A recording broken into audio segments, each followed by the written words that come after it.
This channel does not promote any violent, harmful, or illegal activities. All content provided by this channel is meant for an education purpose only. তাহলে এই প্রবণতা কেন কেন সব কিছুকেই অস্বীকার করার চেষ্টা?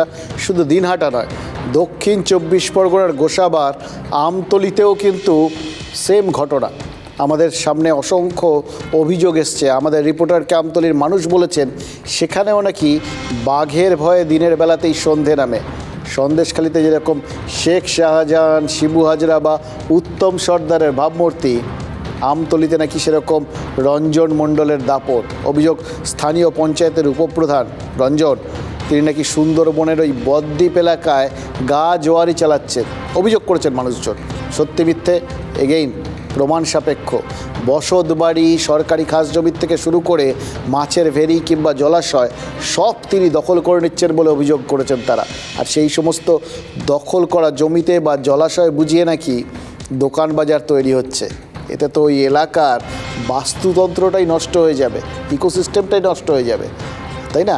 আর সবথেকে বড় কথা, মানুষের বেঁচে থাকার সিস্টেমটাই তো নষ্ট হয়ে যাবে যদি এই অভিযোগগুলো সব সত্যি হয়।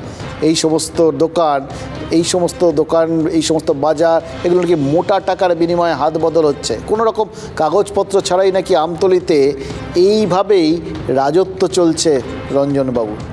সব অভিযোগ, এবং এই অভিযোগগুলো রঞ্জনবাবু সব অস্বীকার করেছেন।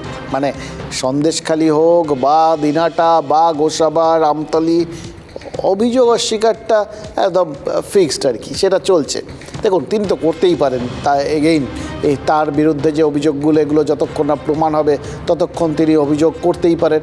এবং যদি প্রমাণ হয় যে এগুলো সব মিথ্যে, তাহলে ধরেই নিতে হবে তিনি অভিযোগ করার বদলে যেটা বলেছিলেন সেটা অভিযোগের পরিপ্রেক্ষিতে যে অস্বীকার করাটা, সেটা আসলে সত্যি কথন ছিল।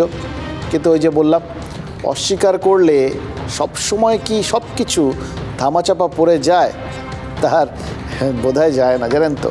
অন্তত বিভিন্ন জায়গায় এই যে কোথাও কোথাও অস্বীকার দেখে এক জায়গার অস্বীকার আপনি চাপা দিলেন, সেইটা হয়তো সরে গেল, আরেকটা জায়গা থেকে বেরোলো।